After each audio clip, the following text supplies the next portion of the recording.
Hello viewers, আসসালামু আলাইকুম। রান্না বান্না শুরু করলাম। এই যে আজকে মুরগির মাংস দিয়ে ফুলকপি আর মূলা রান্না করব। এরকমই মানুষের জীবনে এমন এমন সময় আসে, তখন বুঝে উঠতে পারে না কি করবে। যেমন ফুলকপি আর মূলা মুরগির সাথে ঠিক এরকমই। জীবনে মানুষের সবচেয়ে মনে করে স্বামীটা সবচেয়ে প্রয়োজনীয় জিনিস। স্বামী ছাড়া দুনিয়াতে কেউ আপন না। ভুল। স্বামীর সাথে যখন আঘাত লাগবে তখন সেও বুঝিয়ে দিবে যে সে কি জিনিস। এটা আমার বেলায় না, সবার বেলায় হয়ে থাকে, যে তখন পরিস্থিতির শিকার হয়ে যায়। তখন মানুষ বুঝতে পারে আপন কে পর কে। ঠিক আছে, তখন স্বামীর বহুরূপী রূপটা বের হয়ে ওঠে, যখন স্বার্থে আঘাত লাগে তখন বের হয়ে ওঠে। যাক, অনেক কিছু বলে ফেললাম জীবনের কথা।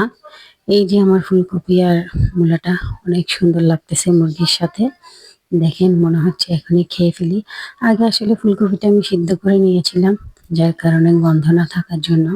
কারণ গন্ধ থাকলে বাচ্চারা আসলে খেতে চায় না। এই কারণে যে ঝোল দিয়ে দিলাম মুরগির সাথে মূলা দিয়ে ফুলকপি। আমি জানি না কেমন হবে, ফার্স্ট টাইম রান্না করলাম আমি মূলা দিয়ে। আসলে ধনিয়া পাতাটা যখন দিই তখন মনে হয় যে দেখতে অনেক সুন্দর লাগতেছে, অনেক স্বাদ হবে, এটা মনে হয়।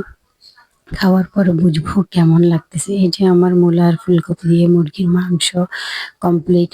ওকে, বাই বাই, আল্লাহ হাফিজ, ভালো থাকবেন সবাই।